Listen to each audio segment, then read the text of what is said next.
Hey guys, CJ here. FatDogFurniture, another weekly update. I got had a good week. I got what did I get? Oh, I got another box. UPS came. Woohoo! We love UPS. So, to no further avail. You ready? 1, 2. Ta-da! Got the Incra Miter 5000 sled and miter gauge. Pretty excited about that. That's a whole box full of joy and fun. Let's see. This week I got the mirrors done, delivered, installed, and I don't know how to post a picture in the middle of the video of what it looks like in the end. So I'll give this video to my daughter and see if she can figure out how to put a snapshot in the middle of the video. Maybe we'll enter that like right here or something. I don't know. I can't do that. It's not my kind of thing. What else? Doing a little table, a little console table for a friend of mine, very good friend of mine. It's a like a rustic kind of deal. Oh. Just a little down and dirty type of deal. Here it is. It's like a distressed paint kind of thing. The wood is about 150 years old. It's just a small 3 foot by 4 foot. 3 foot by 4 foot? Whatever it is. Like 9 inches wide. The top is actually in the house because it's too cold out here. It's about 24 degrees, 26 degrees out here in the shop right now. I got the top is a wide plank that's being cleared, so it'll be a natural top with a distressed white base. Whatever, it's cool. It's the first time I've ever put paint on a piece that I made.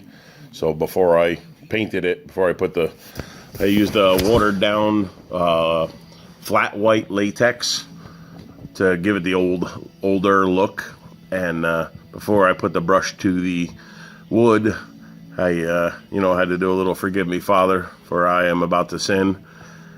I've never put paint on a piece, and I don't like it. It's just not my thing. I prefer to look at the natural wood grain.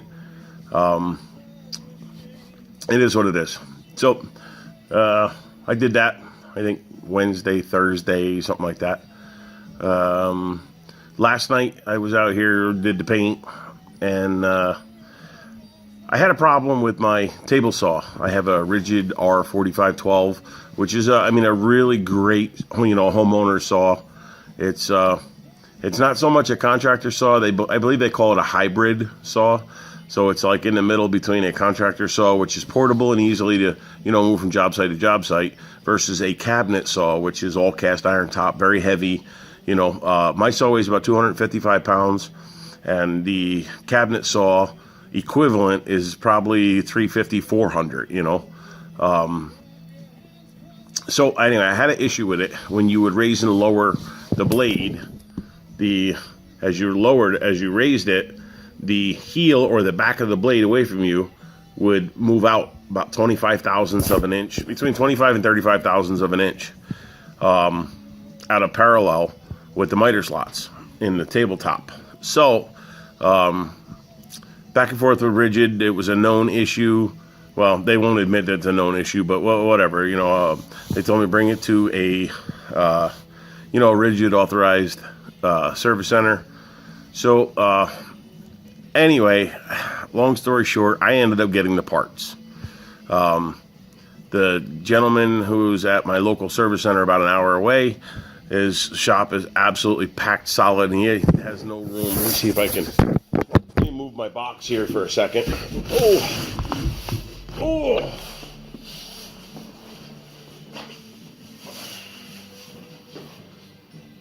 All right. So he had no room in his facility to even, house the saw.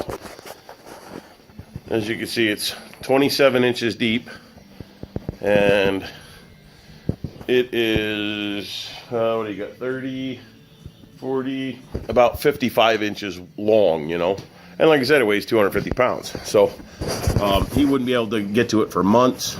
So I hope I don't get him in trouble. I hope nobody important's watching this. You know, he got the parts. I begged him and pleaded him to just get the parts and I'll do the job. Because it was a 4 to 6 hour job, you know. So anyway, he hooked me up and got me the parts. So last night I tore the whole entire saw apart, flip it upside down, take it, you know, start unbolting everything from the bottom all the way to the top.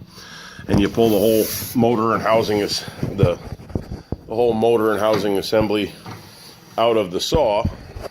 And once you get the motor and housing assembly and all that out of the saw, I don't think you're going to be able to see down in there, but there's a big, huge, they call it a trunnion, that holds the motor and all that crapola. So I just happen to have the old one on the bench. So this is what the cast iron trunnion is. Weighs about 30 pounds, and the motor bolts on the back of this pivot right here and here, and then the blade is actually on this side here, where there's two bearings, an inner and outer bearing. So what's happening is this has play in it, left and right. So when you use the screw shaft to raise and lower it, it was moving about 5 or 6 thousandths of an inch down at the center. And I mean, some of you guys know that if you have any sort of, the longer the run, the further something goes out. So if it's like 5 thousandths at 1 inch, you know, at 8 inches or 10 inches later, you know, it's now out 25, 30 thousandths and further on. You know, the further out you go, the further off it gets. So that's what I did today, was I put all that, replaced all those parts, and then had to re-square the saw to make sure that the blade was parallel with the, you know, with the miter slots in the saw, so it cuts perfectly parallel. So that's probably a good 4 hours today.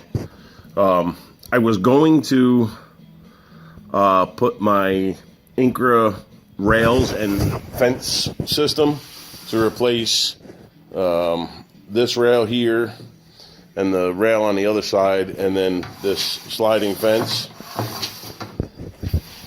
But I have might have an opportunity coming up to get a little bit better saw. A buddy of mine wants to upgrade in his shop to a Powermatic, and he has a Grizzly, which is a little bit bigger motor, and it has a full cast iron top instead of this, which only has a half cast iron top and half stamped steel top. So he said probably like 2 weeks. So I'm going to wait a couple weeks because I have somebody that I'm going to pass this saw on to, which is a great homeowner saw. I love the saw. I got no complaints with it. Rigid did a great job. But I'm just going to, you know, upgrade. So I don't want to take the rails off of this, which I have got tuned to, you know, they're perfect. And I don't want to take them off and then give my friend the saw and have him go through the same pains that I did to get the fence system parallel and straight. So anyway, I'm just going to wait. It kills me to say that because I really want to use it, but I waited this long, so I can wait a couple more weeks. So that's that. What else I got cooking? Nothing. Shop's still a mess. I think once I finish this little table, I think I'm going to take a few days and fix the skid steer and get that out of the barn. And I got a whole bunch of other crap I got to get out of here. I've been cutting scraps for weeks now, and for some reason they've just kind of all ended up on the bench, so that all has to get cleaned off. I'll cut them up, throw them in and burn them in the fireplace here in the barn. And then as you can see by the rest of the bench, it is just full of crap.